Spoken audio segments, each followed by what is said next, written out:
Blessed be the fruit of the body, fruit of the ground, fruit of the cattle, the incense of the kine, that is cow, the flock, thy sheep. Blessed shall be thy basket. Blessed be when you come in and when you go out. The Lord will submit your enemies, smite your enemies. They shall come in our own way and they flee before you some other way. The Lord will count the blessings upon thy storehouse. The Lord shall establish thee a holy people unto himself. All people of the earth shall see that thou art called by the name of the Lord, and they shall be afraid of thee. And the Lord shall make thee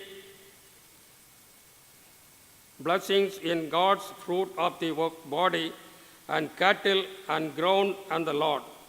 He will open up the way to give rain in seasons of time, and you will lend and not you will borrow to the right or to the left to go after the other God or serve them.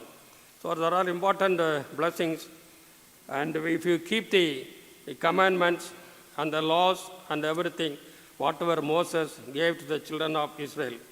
So Moses was very eager for the people to understand that God had wonderful, even miraculous blessing in mind for them. In his words, if thou shalt hearken diligently, let them know that their eternal destiny was at stake here. So, as we read the chapter 28, there are about 12 blessings, but there are so many curses. Up to 14 verses, the blessings are there, 15 verses. But now how many verses? Curses? About 50, more than 50 verses, curses. So, if we do the God's will and obey, all the blessings will be upon us. And if we don't do that, foolishness and wisdom, other things. But here it says, you honor the Lord, Redeemer, so that because of that we must honor him through everything. What wonderful promises are given here in Proverbs 10. Let us open the Bible, Proverbs 3.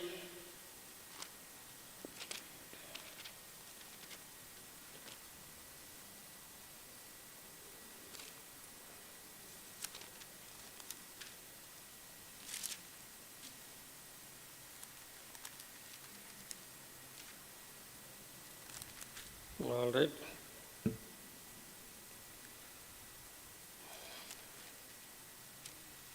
He says, my son, forget not my law, but let thine heart keep my commandments. For length of days and long life and peace shall they add to thee. Let not mercy and truth forsake thee. We must have mercy and we should not forsake the Lord. Bind them about thy neck, write them upon the table of thine heart. So shall thou find favor and good understanding in the sight of. And 9 says, honor the Lord with thy substance and with thy first fruits of all thine increase. My son, despise not the chastening of the Lord, neither be weary of his correction. Is it possible to honor the Lord with everything, with thy substance and with first fruits of all thine increase? Do we do that?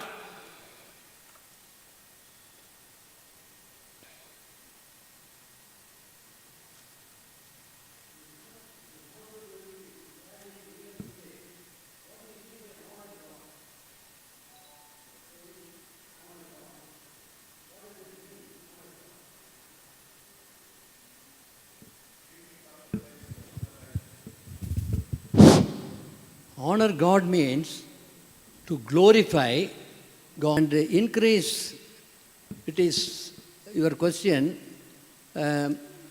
just means wealth and riches. We have, it is valid even today. We have to do it. Our positions and possessions is very important. Even with our positions, we have to be very faithful. Being faithful of our possession brings honor and glory. Being unfaithful by wrong way, we cannot honor God. It is not, is it faithfulness in our attitude, in our life. That's very important, sir. All right. Thank you. So we must, honor means whatever we give to the Lord, we must be faithful and we must give what we are supposed to give to God. And God asks us to put Him first in the management of our possessions as an acknowledgement of His ownership of all things and as a demonstration of our faith in Him to provide for us. But even more than that, He says that if we will put Him first, then He will bless what's left for to do this. That is, to put Him first is an act of faith, an act of trust, a manifestation of trusting in the Lord with all your heart and indeed not leaning on your own understanding, which is especially important because so often things happen that we cannot understand and cannot make it sense. And it says, when you realize what each one being given in Jesus, not just as our Creator and our Sustainer, but also our Redeemer, as said in the beginning. Honor the Lord with thy substance and with the first fruits of all thine increase. First fruits of all thine increase. This does not teach that we are to spend our means on ourselves and bring the Lord the remnant, even though it should be otherwise on the honest tithe. Let God's portion be first set part. When we get the income, we cannot keep it at the last time. When we get the salary, keep the tithe and offering separate from the beginning to the last. The Lord's portion be set apart. God says, if we put Him first, our barns will be filled with plenty. Instead, the Bible is filled with principles about good stewardship, careful planning, and financial responsibility, of which faithfulness to what God calls us to do is our first and foremost responsibility. So sin is the source of everything, including our life. And we must honor God with all our substance. As the title of the lesson very clearly states, covenants. By honoring, by regularly returning tithes and offerings faithfully, we are fulfilling and remembering the covenant of God is important. The Bible very clearly shows that an important way of remembering the covenant. Very regularly, you must return the tithe and offering without delay. God says you bring the tithe and offerings. Why God says in this Malachi after a long time? What was the reason? Only the prophet Malachi says to bring the tithe and offering. What is the reason? Children of Israel, they did not know about paying tithe.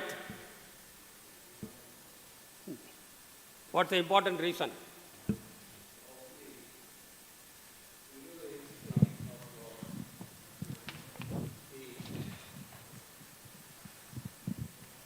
We know that by experience of Israelites, 40 years wandering and otherwise and all, always there was the apostasy was always on with the children of God, right from the beginning. While being in the Egypt, there also, again, always the murmur and the following God was not really, the link was always broken.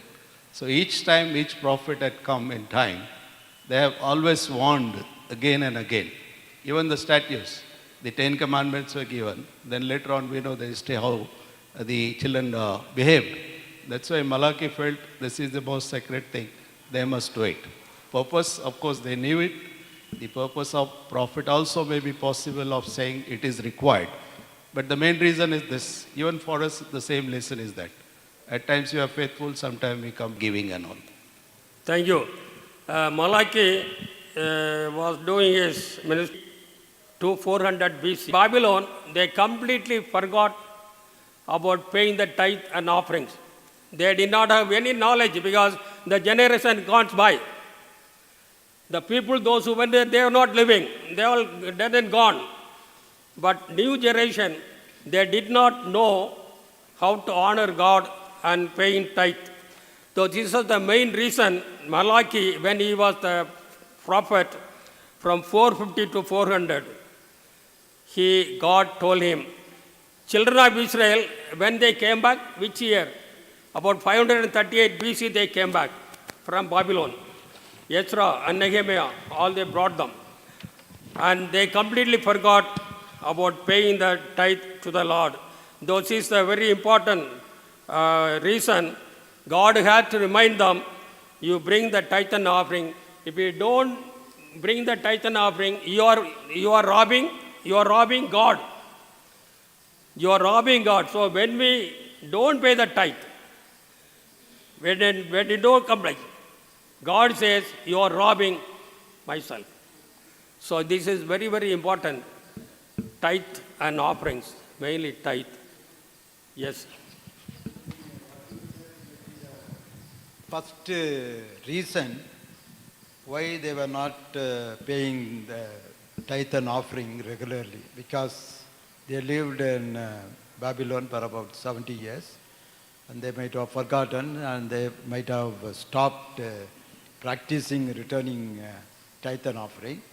And of course, there was God sent prophets to remind them every now and then. And they might have had house worship. I'm not sure about it. Like synagogues, like prayer meetings in the houses. I'm not sure about it. So they have forgotten. That's one reason. Another reason could be when they returned to Jerusalem, they might have been influenced by a number of people in the society, because they were not returning tithe and offering, people who remained in Jerusalem.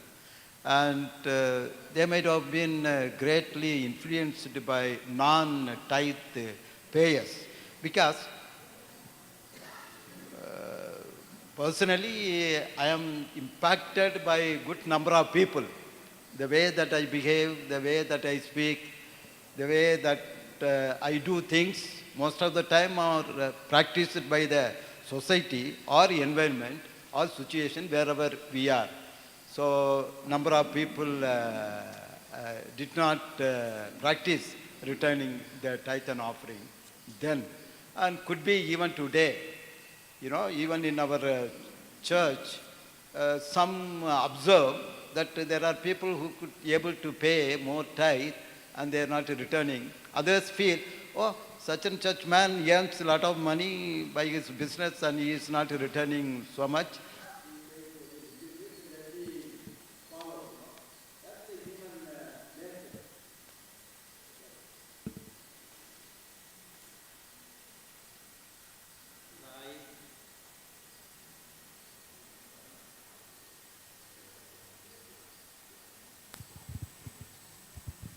Tithe, stewardship are very, very special. Follow the law of God. So they are now very careful to follow all the law. The Jewish people, the way they look at tithe is unbelievable, because they believe that tithe is directly related to covenant blessing. Amen. So when you do covenant related commitment, there is covenant blessing. You will be surprised. The money of the entire oil kingdom and Middle East is in the hands of Jewish people, because how to manage money, and they are trustworthy. Arabs put their money in the hands of Jewish people because money is safer in their hand than their own brothers. So, tithe is a very remarkable covenant counsel for God's people. It is very, very much practiced by, if not Adventist, practiced by Jewish people. So we are not involved in any financial activities. We do not know how to think big in terms of enterprises and financial establishment. But